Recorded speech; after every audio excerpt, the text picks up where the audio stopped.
Honourable member for Carleton. On the subject of ministers receiving valuable and improper gifts, the Liberal Vice Chair of the Ethics Committee and Liberal member of the Prime Minister's caucus said, and I quote, "I do think repayment of the reasonable value of an improper gift that one receives is prudent and reasonable for the Act." Does the Prime Minister agree with the Liberal Vice Chair of the Ethics Committee that ministers should return the commercial value of any improper gift they receive? Honourable Prime Minister. Mr. Speaker, immediately after the Ethics Commissioner released her report, I accepted the findings of the report, took responsibility, and I'm following up on every single element of her advice or recommendation. That's what Canadians expect, and that following of the Ethics Commissioner's advice and recommendations is exactly what Canadians expect of any of us. Order. Do members not think that Canadians have the capacity to judge the quality of questions and answers? I think they recognize that that's the case. I think members know that Canadians, the public, has the capacity to do that. They don't need assistance in this chamber. Member for Carleton. Well, I'm glad the Prime Minister mentioned the Ethics Commissioner because his Vice Chair asked the Ethics Commissioner if he agreed that a minister should return any improperly received gifts, and the Commissioner said, of course it would be. Does the Prime Minister agree with the Ethics Commissioner on that? Honourable Prime Minister. What's interesting, Mr. Speaker, is we have the best economic growth numbers in 10 years, the lowest rate of unemployment in 40 years, the fastest growth rate in the G7, and the members opposite spend their time slinging mud, making personal attacks, trying to stir up stories that have already been dealt with. I took responsibility. I accept the full recommendations and advice of the Ethics Commissioner, and they don't have anything else to criticize us on, Mr. Speaker.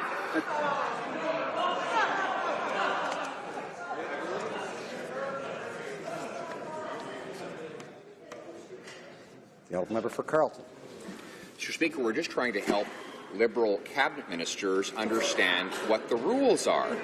And so that's why I'm asking the Prime Minister. The Prime Minister's cabinet is here and they're listening. He has an opportunity to inform them. If a minister, for example, got a $200,000 gift from someone who was lobbying that minister, would the Prime Minister take action? What action would he take? Would he fire the minister? Would he force them to give the gift back? Would he refer the matter to the RCMP or just shrug? Right Honourable Prime Minister. Mr. Speaker, as has been the case for previous Prime Ministers and as the former Commissioner herself stated, security costs are incurred whenever and wherever the Prime Minister travels. Right. Moving forward, of course, I'm happy to follow all the advice and recommendations that the Commissioner had to make, including surrounding personal and private travel. Honourable member for Carleton. Mr. Speaker, I'm not talking about the cost of the transportation and security. I'm talking about the commercial value of a gift. I never actually mentioned the Prime Minister, by the way. I just described some conduct, and he immediately attributed it to himself. But it's funny, an island like the one on which he vacationed, they're advertised for, and they cost a lot of money, Mr. Speaker, approximately $200,000 for the amount of time and the number of people the Prime Minister had vacationing as part of this gift. Does he believe that a minister, any minister, should repay an improper gift of that size? Right Honourable Prime Minister.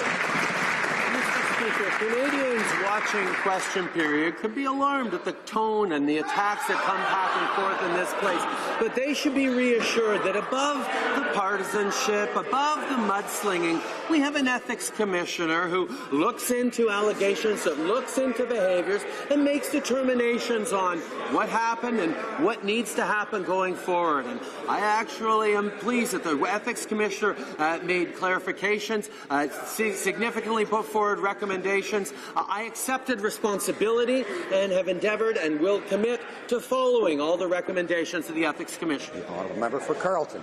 Section 121(1)(c) of the Criminal Code says, and I quote, it says it is an offence for a government official to, quote, accept from a person who has dealings with the government a commission, reward, advantage, or benefit of any kind for themselves or another person. If the Prime Minister learned that one of his ministers had accepted a benefit from someone who had dealings with the government, what would he do about it?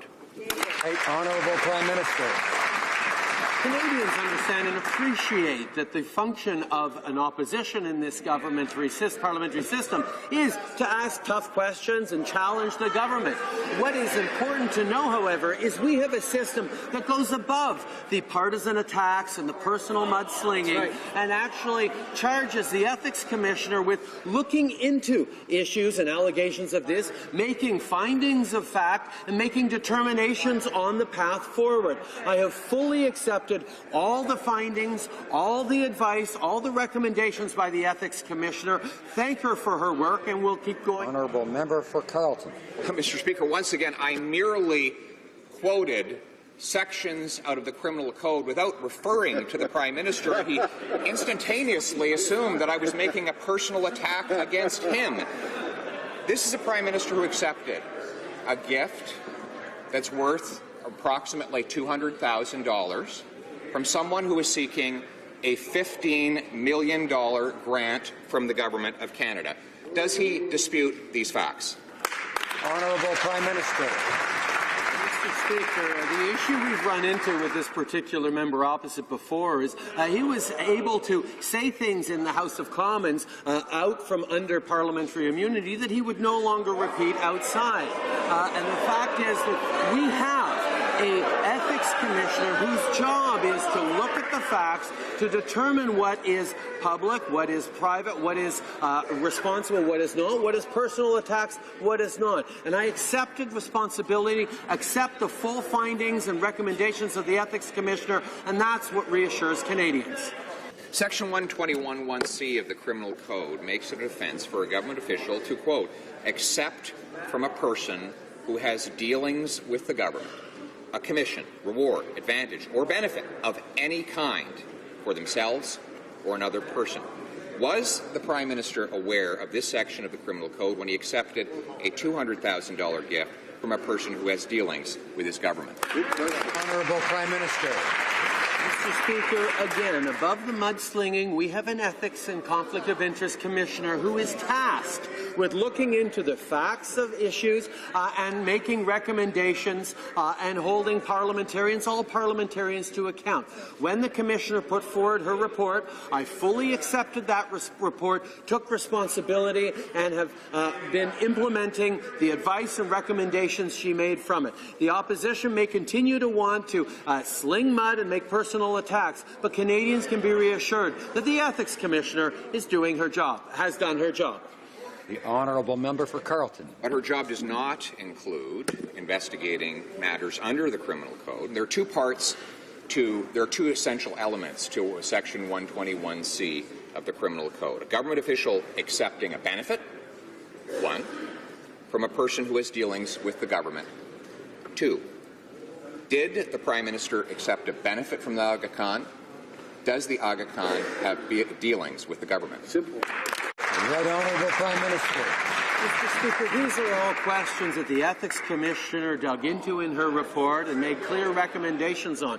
What's clear, however, is that on this side of the House, we value and respect the work done by officers of Parliament. On that side of the House, they continue to question the work of the Ethics Commissioner, just like they did, Mr. Speaker, for 10 years of insulting, minimizing, discarding the advice of officers of Parliament. That's what they did when they were in government. We take a different approach. We respect the great work done by our officers of Parliament. Honourable Member for Carleton. Well, it's not the Ethics Commissioner that's responsible for investigating matters under the Criminal Code, Mr. Speaker.